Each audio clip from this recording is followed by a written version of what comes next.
Hello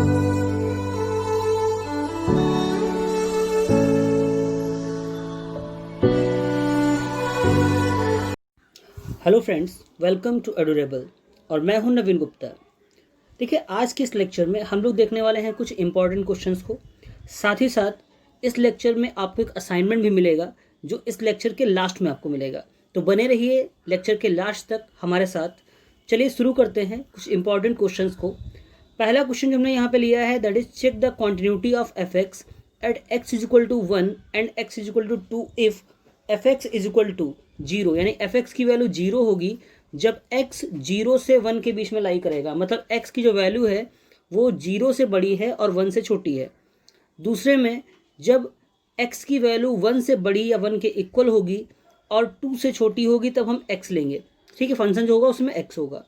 और third जो case दिया गया है, जब x की वैल्यू यानी if x greater than equal to 2 and less than 3, तो उस केस में x³/4। मतलब 3 फंक्शन हमारे पास हैं और x की अलग अलग कंडीशन के 3 फंक्शन दिए गए हैं। अब यहाँ पर हमें x इज इक्वल टू 1 और x इज इक्वल टू 2 के लिए क्या करना है, कॉन्टिन्यूटी चेक करना है। तो सबसे पहले कॉन्सेप्ट जिन लोगों को नहीं पता है कॉन्टिन्यूटी का, वो ध्यान देंगे। कॉन्टिन्यूटी प्रूव करने के लिए हम left hand limit, right hand limit और फंक्शन की वैल्यू निकालते हैं। और जिस पॉइंट पर हम left hand limit, right hand limit और फंक्शन की वैल्यू निकालते हैं, उस पॉइंट से लेस के लिए और ग्रेटर के लिए दोनों के दोनों फंक्शंस हमारे पास होने चाहिए। तो चलिए हम देखते हैं पहले कि हमारे पास फंक्शंस अवेलेबल हैं। तो उस केस में आप देखोगे कि 1 से लेस के लिए, यहाँ पे देखिएगा 1 से लेस के लिए फंक्शन है 0 हमारे पास। 1 से ग्रेटर के लिए फंक्शन है x। ठीक है, यानी लेफ्ट हैंड लिमिट के लिए फंक्शन मिल रहा है, राइट हैंड लिमिट के लिए फंक्शन हमारे पास मिल रहा है। और इक्वल टू के लिए वैल्यू क्या है आपके पास, सीधे x, यानी इक्वल टू भी हम निकाल सकते हैं। ठीक है, अब 2 के लिए ध्यान देते हैं। 2 से लेस के लिए यानी लेफ्ट हैंड लिमिट के लिए फंक्शन x होगा, 2 से ग्रेटर के लिए फंक्शन x³/4 होगा। मतलब इन दो पॉइंट्स पे हम आसानी से left hand limit, right hand limit या कॉन्टिन्यूटी जो है पूरा चेक कर सकते हैं। तो चलिए शुरू करते हैं सोल्यूशन। सबसे पहले हमने लिखा at x is equal to 1, यानी 1 पर हम चेक करेंगे फंक्शन की वैल्यू कितनी है। तो जब x 1 के इक्वल होता है उस समय हम फंक्शन क्या लेते हैं, सिर्फ x। और जब x में 1 पुट करोगे आप तो क्या आ जाएगा, f1 की वैल्यू कितनी आएगी, 1 के इक्वल। ठीक है, तो f1 इज इक्वल टू 1 आ गया। चलिए आगे बढ़ते हैं। लिमिट जब निकालेंगे तो लिखेंगे limit x tends to 1 minus f x, limit h tends to 0। जब मतलब h 0 के लगभग में होगा तो x क्या हो जाएगा, 1 माइनस एच के इक्वल रखेंगे, तो f1 माइनस एच। और जैसा कि हमें याद है कि जो हमें गिवन फंक्शन है, जब x की जो वैल्यू है वो 1 से छोटी होती है तो फंक्शन की वैल्यू क्या होती है, 0। डायरेक्टली आपको फंक्शन नहीं दिया है वहाँ पे 0, तो उसमें आपको दिमाग लगाने की जरूरत नहीं है, सीधे फंक्शन की वैल्यू उठा कर रख देंगे 0। क्योंकि यहाँ पे x जब पुट ही नहीं करना है तो आपको कुछ रखने का वहाँ पे मतलब नहीं होता है। चलिए देखते हैं राइट हैंड लिमिट।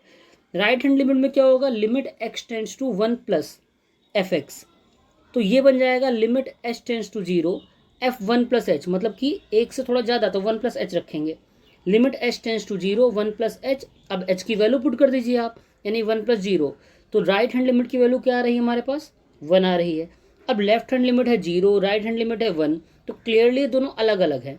तो लेफ्ट हैंड लिमिट और राइट हैंड लिमिट इक्वल नहीं है, देयरफॉर जो हमारा फंक्शन होगा वो इस पॉइंट पर यानी कि x इज इक्वल टू 1 पर क्या होगा, डिसकॉन्टिन्यूअस होगा या नॉट कॉन्टिन्यूअस होगा। जो आप लिखना चाहें लिख सकते हैं कि function is not continuous at x is equal to 1 और function is discontinuous at x is equal to 1। तो चलिए बढ़ते हैं अब सेकेंड पॉइंट पर। सेकेंड पॉइंट यानी x इज इक्वल टू 2 पर। तो जब x इज इक्वल टू 2 की बात करते हैं हम लोग, तो उस केस में सबसे पहले हम फंक्शन की वैल्यू निकालेंगे, f2 की वैल्यू।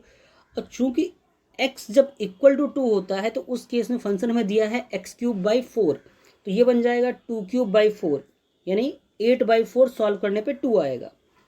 अब आते हैं लेफ्ट हैंड लिमिट पे।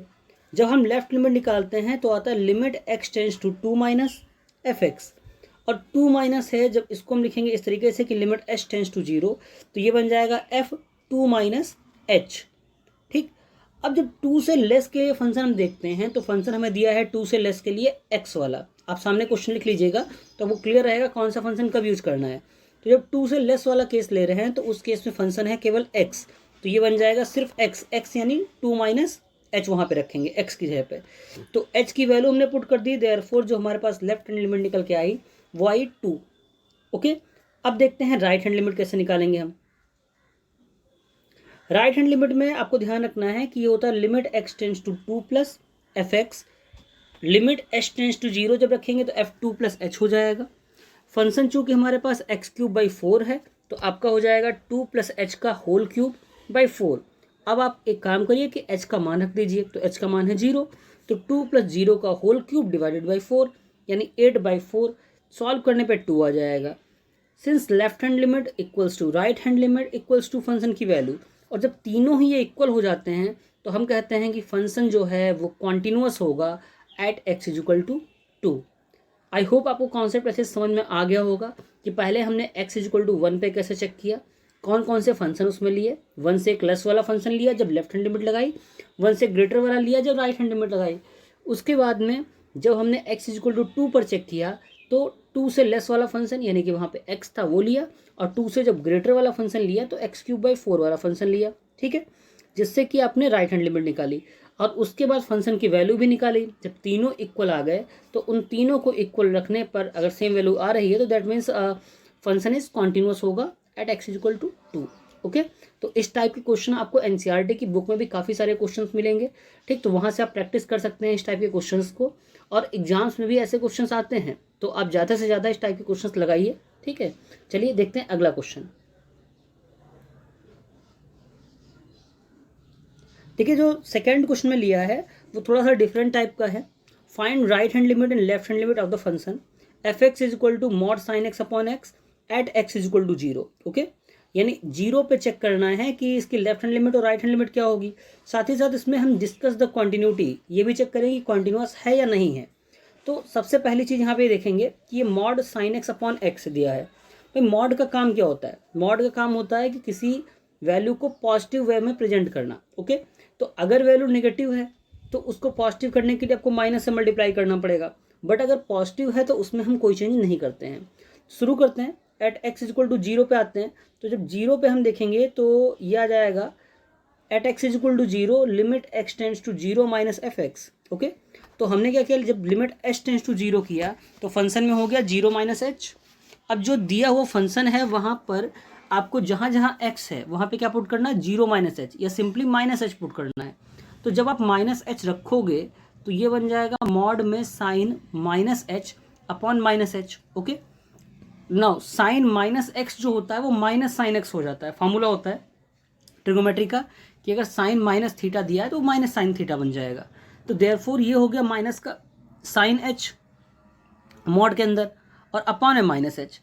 अब जैसा मैंने अभी पहले आपको बताया कि मॉड का काम होता है निगेटिव वैल्यू को पॉजिटिव करना, तो मॉड में माइनस साइन एच जो है वो बन जाएगा प्लस का साइन एच, बट अपॉन में माइनस एच रहेगा तो वो माइनस अपॉन वाला मैंने बाहर निकाल लिया। ये आ गया limit h tends to 0 sine h upon h. Okay, अब sine limit h tends to 0 sine h upon h, ये आपको लिमिट के फार्मूले से ही क्लियर होना चाहिए कि limit x tends to 0 sine x upon x का मान 1 होता है। ठीक, तो ये आ गया -1 हमारे पास। ओके, तो यहाँ तक अगर आपको क्लियर है तो हम लोग आगे बढ़ते हैं।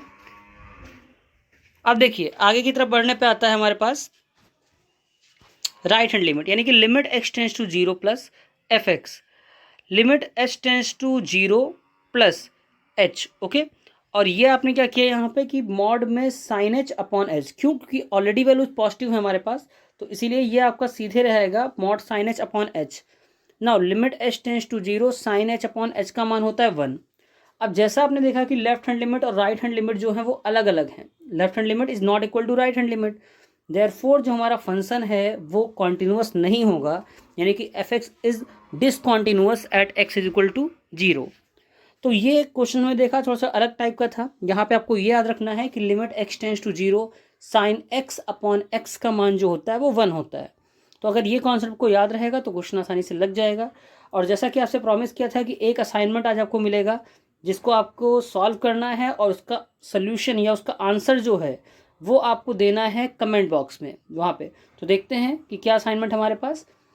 Find the values of A and B, A और बी के मान आपको बताने हैं। आप सिर्फ ए और बी के मान जो होंगे निकाल करके कमेंट बॉक्स में लिखिएगा। A and B such that the function defined by f x is equal to 5, यानी एफ एक्स जो है वो 5 के इक्वल होगा अगर एक्स की value less than equal to 2 है, और एफ एक्स का मान ए एक्स प्लस बी के इक्वल होगा जब एक्स की वैल्यू 2 से बड़ी है और 10 से छोटी है। फिर थर्ड फंक्शन है कि एक्स की वैल्यू अगर ग्रेटर देन इक्वल टू 10 होता है तो 21 होगा। ठीक है, इज कॉन्टिन्यूअस फंक्शन। अब कॉन्टिन्यूअस फंक्शन का मतलब है कि इसमें अगर 2 पॉइंट दिए हैं भाई, 2 के लिए डिफाइन है और 10 के लिए, तो इन दोनों पर ही कॉन्टिन्यूअस है। आपको करना क्या है वो मैं बता देता हूँ कि आप पहले 2 पे कॉन्टिन्यूअस दिखाइए, ठीक है, फिर 10 पे कॉन्टिन्यूअस दिखाइए, वहाँ से 2 इक्वेशन मिलेंगी, उन दोनों को सॉल्व करके ए और बी के जो मान आएंगे, जो वैल्यूज आएंगी, उनको आपको बताना है। ठीक है, तो जैसे हमने पहला क्वेश्चन किया था उसी टाइप से क्वेश्चन लगेगा, आप सॉल्व करिए। बस इसमें गिवन है कि कॉन्टिन्यूअस है, यानी कि left hand limit is equal to right hand limit है, ऐसा गिवन है। तो इसको यूज करते हुए आप ए और बी की वैल्यूज निकाल के कमेंट बॉक्स में मेंशन करिएगा। Thanks for watching, thanks for being here.